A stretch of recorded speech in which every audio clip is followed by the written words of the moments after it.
आप सभी प्रेस के हजरात से का इस बहुत ही कम नोटिस पे आने के लिए बहुत बहुत शुक्रिया। आज मुल्क का, हमारे देश का, भारत का, इंडिया का क्या हाल है वो आप सब लोगों से छुपा नहीं है। शेड्यूल कास्ट, शेड्यूल ट्राइब और दूसरी अक़लियतें जितना परेशान हैं उससे ज्यादा नहीं तो कहीं कम भी मुस्लिम कम्युनिटी परेशान नहीं है। मॉब लिंचिंग और हर तरीके की मॉब लिंचिंग, इंस्टीट्यूशनल मर्डर्स, हर तरह के इंस्टीट्यूशनल मर्डर्स, मुसलमानों के साथ आइडेंटिफाई करके उनकी मजहबी आजादी पर नहीं, उनकी रोजमर्रा की जिंदगी पर हमला किया जा रहा है। हिजाब पहनने पर, खान पान पर और झूठे बहतान लगा के लव जिहाद जैसे, गौ रक्षा जैसे, कपड़े पहनने जैसे, दाढ़ी रखने के लिए, हिजाब पहनने के लिए गर्ज यह है कि कोई ना कोई बहाना बनाते मुस्लिम कम्युनिटी को निशाना बनाया जा रहा है। और ये पहले भी होता था, इसमें कोई शक और शुबे की गुंजाइश नहीं है, लेकिन एक छुपे हुए तरीके से। कहते हैं ना कि धीरे धीरे काटा जाता था, लेकिन पिछले ऑलमोस्ट 10 सालों से ये खुलेआम हो गया। आइडेंटिफाई कर करके, चुन चुन के मुस्लिम कम्युनिटी के लिए कोई ना कोई बहाना ढूंढ के उनको परेशान और तंग किया जा रहा है। हालत ये हो गई है कि schedule caste, schedule tribe community से भी ज्यादा मुसलमानों को दबाने की और उनके ऊपर जुल्म करने की कोशिश नहीं, अमल दरामद भी किया जा रहा है। और मुस्लिम कम्युनिटी के पास कोई SC/ST act, prevention of atrocities जैसा कोई केस भी नहीं। एक और एस्पेक्ट जो बहुत अहम है, आइडेंटिफाई करके मुस्लिम क़यादत को, इंटेलेक्चुअल्स को टारगेट किया जा रहा है और पूरी मुस्लिम कम्युनिटी को बुज़दिल बनाने की एक बहुत ही मुनज़्ज़म कोशिश की जा रही है, ताकि वो अपने हकूक़ की आवाज तक उठाने की कोशिश न कर सके। ये बहुत ही मुनज़्ज़म तरीके से कोशिश हो रही है। उसके बारे में हम लोग पहले भी बता चुके हैं बहुत बार, इससे पहले भी आप लोग सब जानते हैं, क्योंकि आप लोग खुद इस परेशानी में मुब्तला हैं। प्रेस वालों को भी, वकीलों को भी, प्रोफेशनल्स को भी, सभी को आइडेंटिफाई कर करके झूठे मुकदमों में भी फंसाया जा रहा है। तो बहुत दिन से जो हालात हो रहे थे और कोई रोशनी की किरण नहीं नजर आ रही थी, तो इसमें कोई शक नहीं है कि बहुत चंद उलेमा ऐसे बचे हैं आज जो पूरा जज्बा ईमानी बहादुरी, जिसका पहला जिसकी शर्त है अल्लाह के अलावा किसी से ना डरना, पहली शर्त है। तो ऐसे बहुत मुट्ठी भर उलेमा हमारे बीच में रह गए और उलेमाओं ने कम से कम मुस्लिम कम्युनिटी को तो हमेशा से लीड किया है। और हम लोगों को आदत भी है कि उलेमा हजरात हमें क़यादत दें। लेकिन आज के हालात ऐसे हो गए कि उलेमा हजरात खुद बैकफुट पर हैं या दीगर वजूहात से किनारा कशी कर रहे हैं, खतरा लेने से और सच को सच कहने से, हक को हक कहने से। इसका नतीजा क्या हुआ है कि सबसे पहले और सबसे ज्यादा हम सब लोगों की इज्जत, जैसे शेड्यूल कास्ट, शेड्यूल ट्राइब और OBC और दूसरी माइनॉरिटीज की इज्जत मिट्टी में मिला के रखने का एक लंबा इतिहास है मनुवादियों का और RSS BJP का, वो अब कमोबेश मुसलमानों का भी हो गया है। तो मौलाना तौक़ी रज़ा साहब एक उन मुट्ठी भर आलिमों में से एक हैं जिनकी पहली चीज तो इज्जत, ना सिर्फ किसी भी मसलक की दीवार को या पर्दे को लान कर सब तरफ यूनिफॉर्म इज्जत है, बल्कि उससे भी अहम बात यह है कि ये सच को सच, हक को हक, चाहे वो कितना भी out of place, out of date या जो पूरा माहौल एक बना दिया गया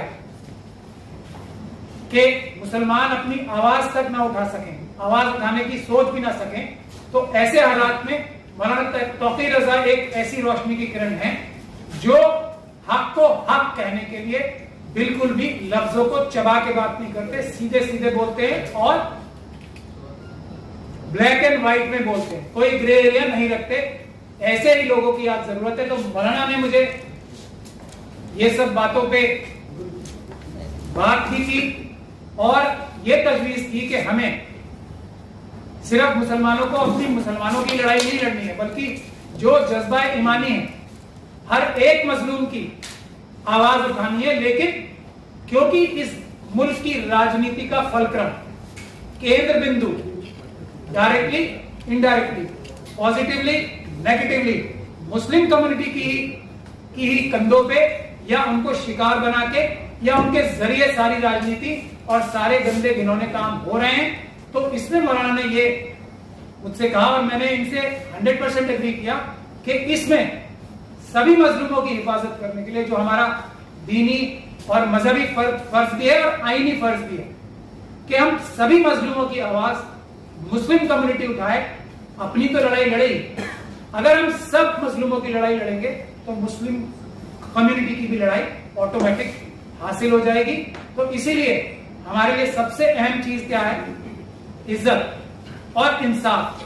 तो ये जो मुस्लिम महापंचायत बुलाई जा रही है, आप लोगों ने देखा होगा मेरे पीछे, इसमें बहुत अहम बातें आपको नजर आएंगी अगर आप गौर से देखें कि ये ऑर्गेनाइज कौन कर, we the people of India का 15% हिस्सा, यानी कि we the people of India का 15% हिस्सा, यानी कि वी द इंडियन मुस्लिम्स कर रहे हैं, यानी कि we the people of India कर रहा है।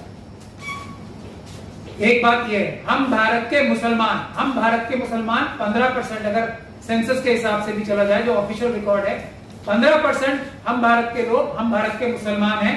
तो ये भारत के मुसलमान अपने साथ सभी मजलूमों की लड़ाई, इसमें सिरे फहरिस्त schedule caste, schedule tribe, OBC और मुस्लिम, सिख, क्रिश्चियन, बौद्ध भी हैं, उनकी लड़ाई और आवाज का ऐलान करने के लिए, रोशनी की एक किरण दिखाने के लिए आज जो पूरी मुस्लिम कम्युनिटी में खास तौर पर एक बेबसी का आलम है, एक नाउमीदी का आलम है जो कि हराम है, वैसा जो आलम और माहौल बन गया है।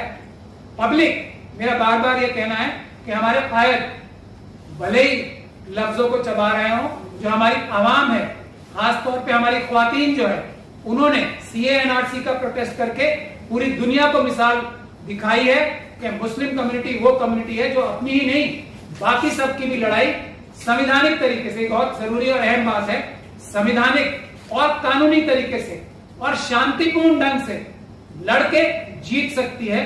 तो ये मिसाल जो हमारी ख्वातीन ने सीए एनआरसी के प्रोटेस्ट में आईनी, शांतिपूर्ण, बिल्कुल अमन और अमान से, जबकि हर तरह का हमला हुआ उनके ऊपर, ये जो मिसाल कायम की है, उसको हम आगे ले जाते हुए ये महापंचायत बुलाई जा रही है, जिसमें मुस्लिम कम्युनिटी ही हम भारत के लोग की तरह, हम भारत के मुसलमान सभी मजलूमों की हिफाजत के लिए ऐलान करेंगे कि हम एक बड़ी तहरीक लॉन्च करेंगे, सबकी इज्जत, सबके इंसाफ के लिए, आईनी, कानूनी और शांतिपूर्ण अमन और अमान के साथ। इसी के लिए ऐलान हो रहा है और मैं आपको गुजारिश करूंगा मौलाना से कि वो भी हमें रास्ता दिखाएं इसमें और क़यादत में, क्योंकि मुझे पूरी उम्मीद है जैसे ही मुट्ठी भर लोग आगे बढ़ेंगे, मुझे पूरी उम्मीद है कि दीगर उलेमा भी हमारे साथ आएंगे, आना भी चाहते हैं, बहुत जल्दी आएंगे,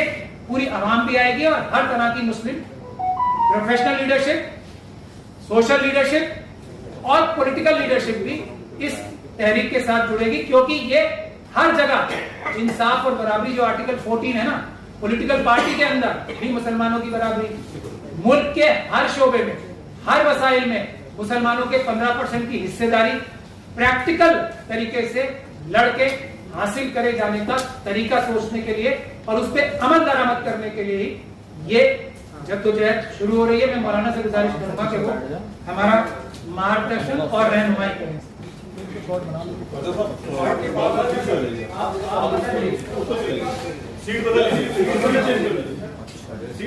सीट नहीं देनी चाहिए कभी।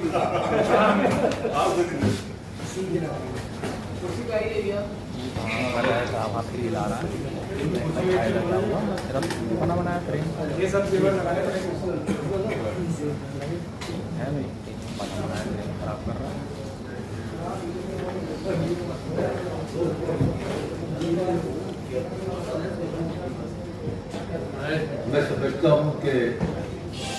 राजा साहब ने हमारा पूरा मकसद वाज़ेह कर दिया है। अब इसमें कहीं आप लोगों का कोई सवाल हो उसका जवाब दिया जा सकता है। बाकी प्रेस नोट दे दिया गया है और राजा साहब ने पूरी तफसील बयान कर दी है।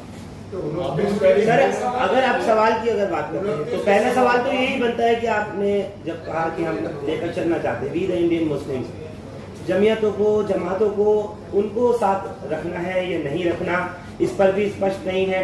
लाखों मुसलमान फिर यही सोच करके डिवाइड होगा, हम उनके साथ हैं, हम इनके साथ हैं।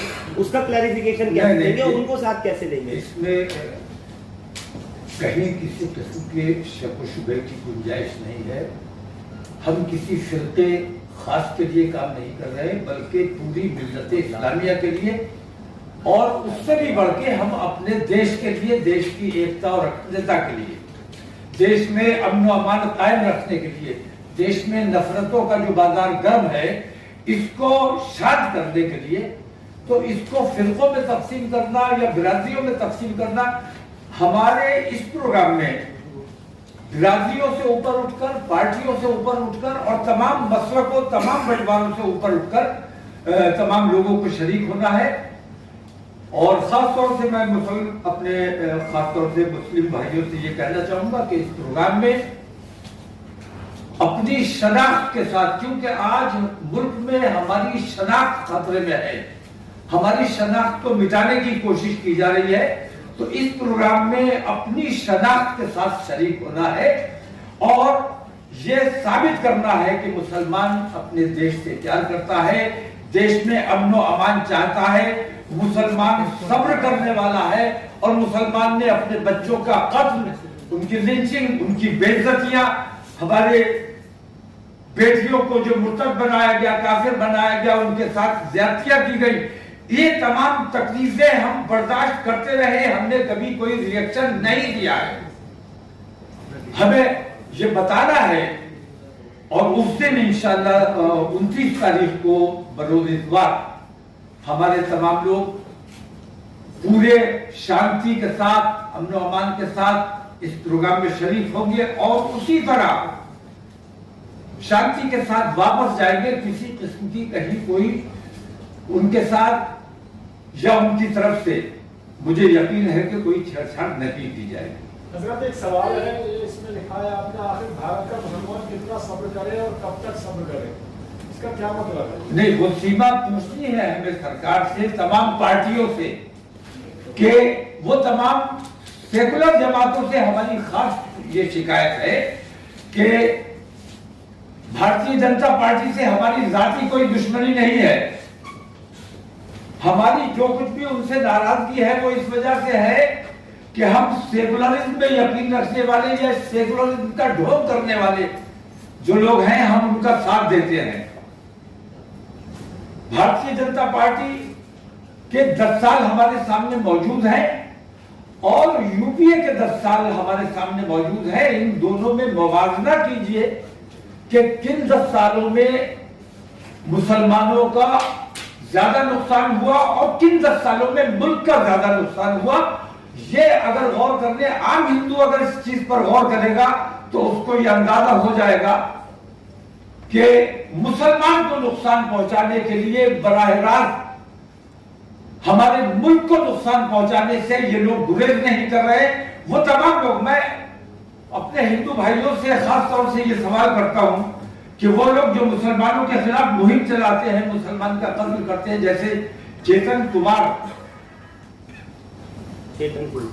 चेतन सिंह, उसने मुसलमानों से क्या नाराजगी थी, क्या उसका किसी ने बिगाड़ा था, उसने कत्ल किया, अपने एक साथी का भी कत्ल कर दिया। मैं कहता हूं तीन मुसलमान मारने के लिए तूने अपने खानदान का, अपने पूरे परिवार का और अपने एक साथी के पूरे परिवार का सत्यानाश करने का काम किया, तो उसने हमारा कितना नुकसान किया और अपना कितना नुकसान किया, ये मैं कहना चाहता हूं।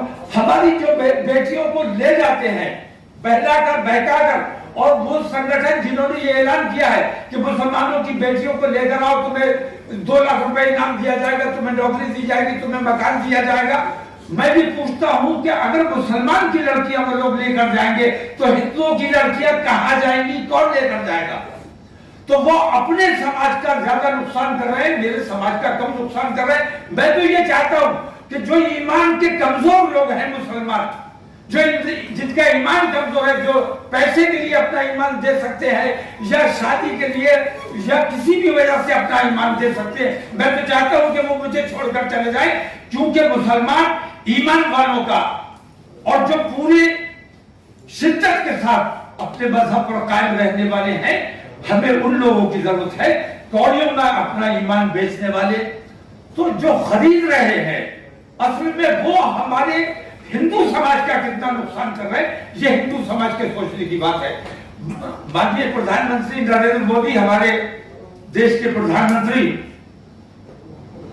मैं एक छोटी सी मिसाल आपको देता हूं कि यूपीए सरकार में हमें हज सब्सिडी दी जाती थी और भारतीय जनता पार्टी ये इल्जाम लगाया करती थी कि तुष्टीकरण हो रहा है। भारतीय जनता पार्टी की जब सरकार आई तो उन्होंने हज सब्सिडी बंद कर दी। हमें पहले अंदाजा नहीं था, लेकिन जब हज सब्सिडी बंद की गई और उस बंद होने की वजह से एयर इंडिया इतने खसारे में चला गया कि बिलाखिर उसे बेचना पड़ा। मैं कहना यह चाहता हूं कि हज सब्सिडी हमें कांग्रेस के जमाने में कभी नहीं मिली। वो सारी सब्सिडी जाती थी एयर इंडिया को और हाजियों के पैसे से हमारे देश की एयरलाइन चल रही थी, और वो हाजियों का पैसा जब रोका गया और एयर इंडिया को मिलना बंद हो गया तो एयर इंडिया इतने खसारे में गई कि बिलाखिर उसे बेचना पड़ा। तो देखने की बात यह है कि मुसलमानों के साथ कौन धोखा कर रहा है और अपने देश को कमजोर और खोखला करने का काम कौन कर रहा है।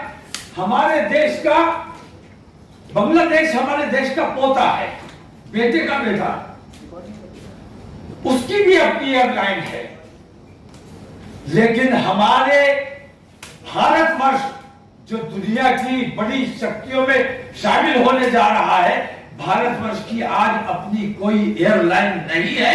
इससे बड़ा दुर्भाग्य क्या हो सकता है?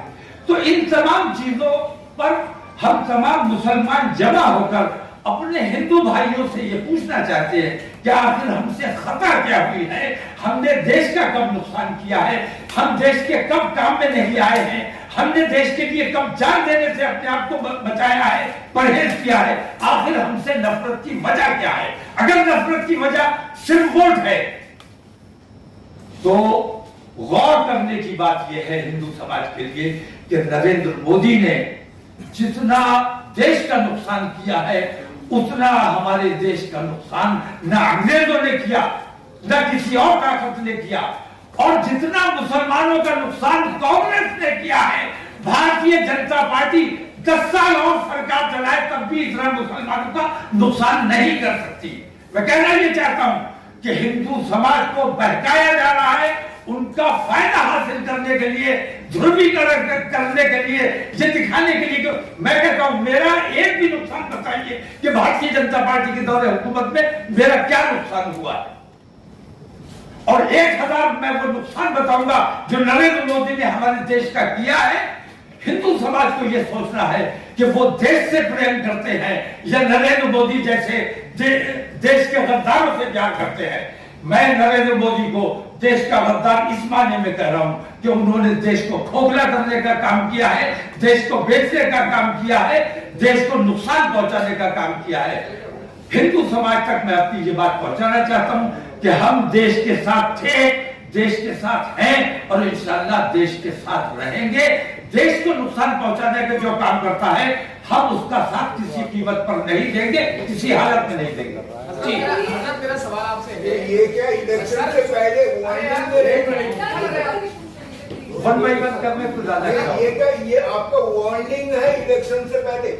नहीं, मेरे इस प्रोग्राम का सियासत से कोई ताल्लुक नहीं है, ना सियासत की उसमें बात की जाएगी। हमें मुस्लिम महापंचायत करनी है कि इन हालात में जबकि हमारे हिंदू भाइयों को हमारे खिलाफ इतना बरगला दिया गया है, सिर्फ सियासी फायदा हासिल करने के लिए, तो हमें अपने हिंदू भाइयों से अमन पूर्वक, शांति पूर्वक उनसे ये सवाल करना है कि हमें बताइए कि आखिर हमारी खता क्या है। सर ये बताइए सर,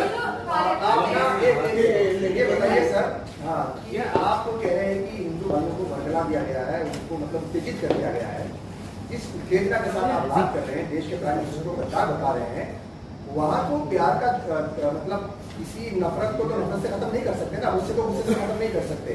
तो अगर आप ये रवैया अपनाएंगे तो फिर वो अमन बहाली कैसे होगी? उसके नहीं, हम तो अमन की बात करने के लिए अपने तमाम लोगों को जमा कर रहे हैं। और मैं एक बात वाज़ेह कर देना चाहता हूं, खास तौर से कि असल में मुसलमान निशाना नहीं है, क्योंकि मुसलमान हिंदुस्तान की सबसे बड़ी, हिंदू समाज के बाद सबसे बड़ी तादाद है। तो उनको नफरत सिखों से भी उतनी ही है, पारसियों से भी उतनी ही है, दलितों से, बैकवर्ड से भी उतनी ही है। ये मनुवादी लोग हैं। मैं ये कहता हूं कि मुसलमानों का उन्होंने टारगेट इसलिए किया हुआ है कि जिस दिन मुसलमान थक गया, अपनी लड़ाई हार गया या अपनी लड़ाई में कमजोर हो गया, तब दलितों को निशाना बनाया जाएगा और बाकी माइनॉरिटीज को निशाना बनाया जाएगा। हम तो इन तमाम लोगों की ढाल बने हुए हैं। जिस दिन हम हार गए या हम थक गए, उस दिन नंबर इन लोगों का आना है। तो हम अपने तमाम उन साथियों के साथ उस दिन अपने तमाम मसाइल, अपने देश के तमाम मसाइल, देश में अमन कैसे कायम रहे, देश की तरक्की और देश की खुशहाली कैसे हो, देश की खुशहाली और तरक्की अगर दंगे और फसाद में है तो हम दंगे फसाद के लिए तैयार हैं, कमजोर नहीं है। अल्हम्दुलिल्लाह अमन पसंद है, अपने देश से प्यार करते हैं, अपने अमन, देश के अमन को नुकसान नहीं पहुंचाना चाहते। अगर आप हिंदू समाज से कहे कि देश की तरक्की दंगे में है तो हम दंगे के लिए तैयार हैं, लेकिन हमारा मानना यह है कि देश की तरक्की अमन में है, शांति में है, भाईचारे में। इसका जवाब 1 मिनट में भी, इसका जवाब मैं भी देना चाहूंगा। रुक जाइए, आपने बहुत अच्छा सवाल पूछा। हम we the Muslims of India, अगर देश और प्रधानमंत्री में से एक को चुनना पड़ेगा तो हम हर बार देश को चुनेंगे, प्रधानमंत्री को नहीं। प्रधानमंत्री एक इंसान होते हैं, वो गलती कर सकते हैं। आज वो बहुत बड़ी गलतियां कर रहे हैं जिससे देश का नुकसान हो रहा है, उसके अंदर हम नहीं जाना चाहते, आपको सबको पता है। और मुसलमानों को निशाना बना के पूरी इस्लामिक वर्ल्ड की जो 57 कंट्रियां हैं, देश का नुकसान करने के लिए उनसे दुश्मनी करा रहे हैं ताकि पाकिस्तान और चाइना को फायदा पहुंच सके। इसलिए तो हमें देश और मोदी जी में से कभी भी चुनना पड़ेगा, किसी भी प्रधानमंत्री के बीच में से, तो हम हमेशा देश का ही चुनेंगे। ये मुसलमानों का ओपन क्लियर स्टैंड है। ये जो महापंचायत है, एक तो ये सिर्फ एक दिन का प्रोग्राम है क्या? हाँ, एक दिन। आने की उम्मीद है कहाँ से? और दूसरी चीज ये कि बहुत सारे सिविल सोसाइटी ऑर्गेनाइजेशन भी हैं जिन्होंने आगे आकर के बोला है कि आने वाले चुनावों में कॉल देंगे लोकसभा चुनाव में बीजेपी को डिफीट करने के लिए। क्या इस तरह का भी कोई डिस्कशन या विचार है या उस दिन होने की? नहीं, हमारा ये प्रोग्राम कतई गैर सियासी है। इसे समाजी कह सकते हैं, मुल्की कह सकते हैं, मुल्क के अमन अमान की बात करनी है। सियासत की इसमें किसी किस्म की गुफ्तगू नहीं की जाएगी, न कोई सियासी फैसला किया जाएगा। सियासत की बात चुनाव के वक्त होगी। अभी चुनाव में थोड़ा समय है। अभी हम ये चाहते हैं कि चुनावों से पहले वो जो नफरतें इतनी बढ़ी हुई है, उन नफरतों को किसी सूरत से कम करने का काम किया जाए ताकि अच्छी सरकार आने वाले वक्त में चुनी जा सके। हजरत, मेरा सवाल आपसे है, 31 जुलाई को नूह की हिंसा हुई। नूह हिंसा के बाद एक राष्ट्रीय अल्पसंख्यक आयोग ने वहां पर विजिट किया। विजिट करने के बाद आपकी कॉन्फ्रेंस से थोड़ी देर पहले उन्होंने अपनी रिपोर्ट रखी। उनके हिसाब से जो नूह दंगा हुआ उसमें उसको कराने के लिए बाहरी लोग जिम्मेदार थे, पॉइंट नंबर 1। पॉइंट नंबर 2, जो दंगा हुआ वो सारा का सारा सोशल मीडिया की भड़काऊ पोस्ट की वजह से हुआ, नंबर 2। और तीसरा जो है कि वो ऑर्गेनाइज्ड क्राइम नहीं था। ये 3 दलीलें माइनॉरिटी कमीशन ने दी हैं। मैं आपसे जानना चाहता हूं, आपकी रायशुमारी क्या है? नूह दंगा क्यों हुआ, उसके पीछे कौन था? नूह दंगा क्यों हुआ, उसके पीछे कौन था, और इस किस्म के बहुत से दंगे हुए हैं, उनके पीछे कौन है, मणिपुर के पीछे कौन है, मणिपुर की जिम्मेदारी कौन नहीं ले रहा है, कौन नहीं बोल रहा है। मैंने पहले भी कहा है, आज फिर कह रहा हूं कि हमारे देश के प्रधानमंत्री बिल्कुल महाभारत के जमाने के राजा बन के बैठे हुए हैं, धृतराष्ट्र की भूमिका निभा रहे हैं, अपना और पराया देख रहे हैं। ये भूमिका जो धृतराष्ट्र की उन्होंने इख्तियार की हुई है, इस भूमिका से उन्हें बाहर निकलना पड़ेगा। तो क्या आप उनको जिम्मेदार मान रहे हैं? कतई तौर पर उनके अलावा कोई दूसरा जिम्मेदार है ही नहीं। इन तमाम दंगों के पीछे, तमाम फसादात के पीछे अगर कोई शख्स है तो वो नरेंद्र मोदी है, कोई दूसरा शख्स नहीं है। सर देखिए, एक मिनट, इसका जवाब मैं भी दूंगा। दो कॉन्ट्राडिक्टरी बातें माइनॉरिटी कमीशन की रिपोर्ट के बारे में मैंने अभी आपसे सुना। बाहर के लोगों ने किया और ऑर्गेनाइज नहीं था।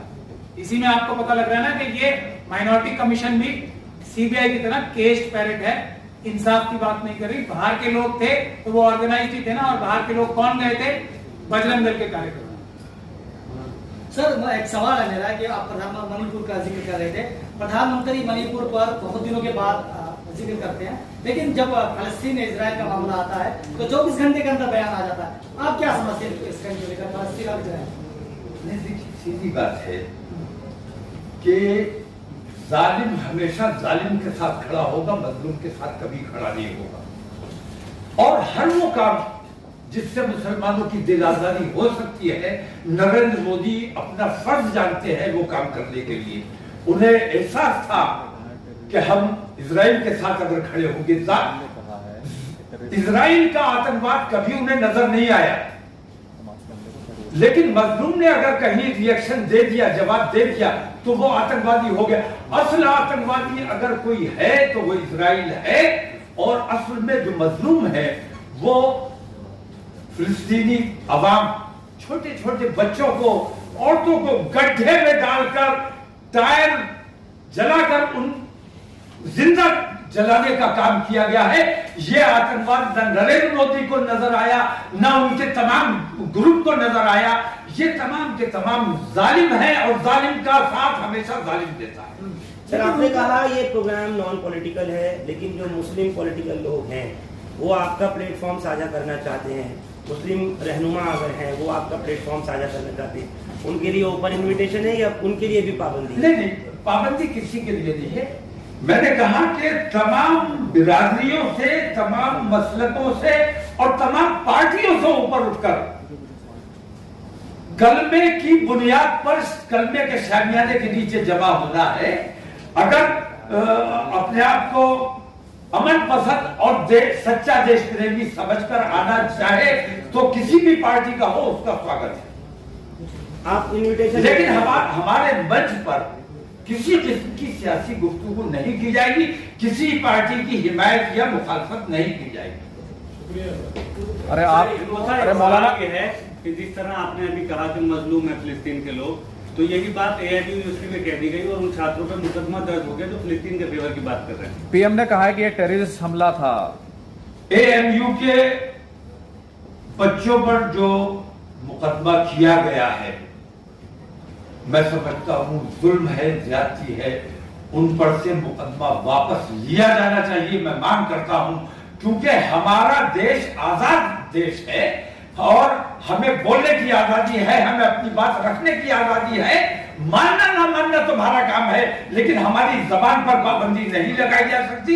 और उन बच्चों ने अपनी तकलीफ का इजहार अगर किया है तो उन पर मुकदमा कैसे कर दिया गया? अगर मुकदमा करना है तो ऐसे नफरतें फैलाने वाले कितने लोग हैं जिनके ऑडियो और वीडियो जारी होते हैं रोजाना, उन पर मुकदमा क्यों नहीं किया जाता? पुलिस और कोर्ट सबका संज्ञान क्यों नहीं लेता? सिर्फ मुसलमानों पर ही क्यों संज्ञान लिया जाता? कहा जा रहा है कि भारत एक मुसलमान देश के साथ नहीं है, देश इजराइल के साथ, प्रधानमंत्री इजराइल के साथ है और मुसलमान फलस्तीन के साथ है। मुसलमान मजलूम के साथ है। मुसलमान अपने देश से प्यार करता है और वो लोग अपने देश की, अपनी जमीन की लड़ाई लड़ रहे हैं जिनको आतंकवादी कहा जा रहा है। अगर हम अपने देश के लिए कुर्बानी देते हैं, जैसे हमारे शहीदों ने कितने मुल्क को आजाद कराने के लिए कितनी लड़ाइयां लड़ी, शहीद हुए, उन तमाम को अगर आतंकवादी कहा जा सकता है तो फिलिस्तीनियों को आतंकवादी कहा जाना चाहिए। और अगर वो जंगे आजादी के सिपाही हमारे वो आतंकवादी नहीं थे तो फिलिस्तीन के लोग भी आतंकवादी नहीं है। उन पर जंग मुसल्लत की गई है। वो शरणार्थी थे जो उनकी जमीन पर काबिज हो गए हैं। ऐसे नाजायज कब्जेदार को पूरी दुनिया के तमाम मुल्कों को ये चाहिए, यूएनओ को चाहिए कि वहां से बेदखल इजराइल को किया जाना चाहिए। मौलाना साहब, ये हमास के बारे में क्या सोचते हैं? हमास के बारे में मैं बताऊं? मौलाना साहब, पहले मैं अपनी अपील और कर लूं जो बाकी रह गई है। एक तो सभी लोगों से, सभी मुस्लिम कम्युनिटी के लोगों से हमारी गुजारिश ये है कि अपने आप चलकर 29 अक्टूबर को रामलीला मैदान में सुबह 10 बजे से आना शुरू करें, क्योंकि हम लोग उस तरीके से कोई पॉलिटिकल पार्टी नहीं है, कोई ऑर्गेनाइज्ड हमारे पास सिस्टम नहीं है। तो हम ये दरखास्त करते हैं कि सभी लोग अपने अपने वसाइल से अपना अपना टाइम निकालकर अपने आप 29 तारीख को, अक्टूबर की 29 तारीख को 10 बजे दिल्ली के रामलीला मैदान में ज्यादा से ज्यादा तादाद में आए। इसका हम एक पोस्टर भी जल्दी सोशल मीडिया पे जारी करेंगे। हमारी ये भी गुजारिश है कि सभी लोग अपने अपने इलाकों में ये पोस्टर शाया करें और लोगों को अपने लेवल पे ज्यादा से ज्यादा तादाद में रामलीला मैदान लाने की कोशिश करें। जो लोग बहादुरी का रास्ता चुनना चाहते हैं वो रामलीला मैदान आए 29 तारीख को। जो लोग इंसाफ का रास्ता चुनना चाहते हैं वो आए 29 तारीख को। जो लोग संविधान का रास्ते से हल निकालना चाहते हैं वो लोग आए 29 तारीख को। जो लोग कानून के रास्ते से, अमन के रास्ते से मुल्क और सभी मजलूमों के लिए इंसाफ चाहते हैं वो लोग आए 29 तारीख को बड़ी से बड़ी तादाद में। आप बताइए हमास के बारे में क्या पूछना? हमास पर क्या ख्याल है आपका, ये पूछा करूंगी। हमास एक ऐसी ऑर्गेनाइजेशन है जिसको इजराइल सेल्फ गवर्नेंस के तौर पे इजराइल की गवर्नमेंट ज़ायनिस्ट फोर्सेस एक्सेप्ट करती हैं कि वो एक इलेक्टेड गवर्नमेंट है ये गाजा। और बताइए इसके बारे में जो नरेंद्र मोदी जी ने कहा है कि वो टेररिस्ट ऑर्गेनाइजेशन है, वो शायद उनके जो सलाहकार हैं उनको सही सलाह नहीं दे सकते हैं। अनलॉफुल एक्टिविटीज प्रिवेंशन एक्ट का एक कानून है, उसमें टेररिस्ट ऑर्गेनाइजेशन जो भारत मानता है और जो दुनिया के यूएनओ मानती है उनकी सबकी ज्यादातर की लिस्ट है, उसमें हमास का नाम कहीं नहीं है। तो प्रधानमंत्री जी से इसीलिए हमारी वो है ना कि वो डिग्रियां तो बहुत सारी हैं उनके पास, लेकिन समझ नहीं है उन्हें चीजों को समझने के लिए। हमास के लिए भारत का आज तक का कंसिस्टेंट स्ट्रैटेजिक और फिलिस्तीन के लिए स्ट्रैटेजिक डिसीजन जो आज तक का भारत का रहा है वो रहा है प्रो फिलिस्तीन। नरसिम्हा राव जो आरएसएस द्वारा स्पॉन्सर्ड प्रधानमंत्री थे, उससे पहले राजीव जी के टाइम तक जो इजराइल है उसे भारत देश रिकॉग्नाइज नहीं करता था, हमारे डिप्लोमेटिक रिलेशंस नहीं थे उनसे। ये भारत की कंसिस्टेंट पॉलिसी रही है। नरेंद्र मोदी जी ने अपने जाती मफाद के लिए, अडानी जी को शायद हाइफा का पोर्ट मिला है अभी, बहुत दबाव हो सकता है मोदी जी के ऊपर, इसीलिए हमने कहा ना जब मुसलमानों को मुल्क में से और प्रधानमंत्री के बीच में से चुनना पड़ेगा तो हम हर बार मुल्क चुनेंगे। किसी के भी खिलाफ अगर मुल्क होगा तो हम मुल्क की तरफदारी करेंगे, किसी शख्सियत की तरफदारी ना हमने पहले की है ना आज करें। कितनी भीड़ आपको एक्सपेक्टेड है सर, और बरेली से कितना है? सबसे पहले मैं एक बात कहना चाहूंगा कि आप लोगों की बहुत बड़ी जिम्मेदारी है। आप लोगों का खोजी मिजाज होना चाहिए, खबर को खोजना चाहिए, तलाश करना चाहिए। नरेंद्र मोदी जी ने जो इजराइल की हिमायत की है, बिना मांगे उनको हिमायत दी है, इसके पीछे बहुत सी वजूहात हैं। एक तो उन्होंने भारतीय जनता पार्टी की रूह को ठेस पहुंचाने का काम किया है। भारतीय जनता पार्टी की रूह मैं मानता हूं कितना संघर्ष किया, कितनी जद्दोजहद की अटल बिहारी वाजपेयी ने, उन्होंने खड़ा किया, उन्होंने मेहनत करके यहां तक पहुंचाया। उन्होंने इजराइल की मुखालफत की, फिलिस्तीन की हिमायत की, और इन्होंने भारतीय जनता पार्टी की रूह के खिलाफ ये फैसला लिया। दूसरी बात कि इजराइल का जहां तक ताल्लुक है, पूरी दुनिया में जहां भी मुसलमान बसता है हमें ये हुक्म है कि अपने मुल्क से मोहब्बत करो। हुब्बुल वतनी जुज़्वे ईमान है, और जो अपने मुल्क से मोहब्बत नहीं करता, मैं दावे के साथ कहता हूं, मेरा मजहब मुझे यह सिखाता है कि जो अपने मुल्क से मोहब्बत नहीं करता वो सच्चा और पक्का मुसलमान नहीं हो सकता। तो हमने कभी अपने मुल्क पर बम नहीं मारा है, हमने कभी आतंकवाद नहीं किया है। मैं हाथ जोड़कर आप लोगों से इतना पूछना चाहता हूं कि वो बम जो 2014 से पहले रोजाना फटा करता था, वो बम आज कहां चला गया? वो बम अब क्यों नहीं फटता है? आप लोगों की यह जिम्मेदारी है कि खबर के पीछे की खबर ढूंढने की कोशिश कीजिए। नरेंद्र मोदी ने जो इजराइल की हिमायत की है, आप जरा इसकी भी खबर लीजिए कि माननीय अडानी जी को इजराइल की सबसे बड़ी बंदरगाह दी गई है, उसके बदले में इनको हिमायत देना पड़ी है। ये आप लोगों के खोजने, आप लोगों के समझने की चीजें हैं। आप लोग अगर सही बात अवाम तक पहुंचाएंगे तो बड़ा एहसान होगा, और अगर मुंह देखी बातें करेंगे तो हम तो अल्लाह वाले लोग हैं। जो सही लगता है, किसी को भी बुरा लगे, जो सही है वो हमें कहना है। अल्लाह ने हमें इसीलिए दिमाग दिया है, इसीलिए जुबान दी है, और मैं ये समझता हूं कि आप तमाम लोगों को भी जो ताकत दी गई है इसलिए दी गई है कि सच्चाई को आम इंसानों तक पहुंचाएं।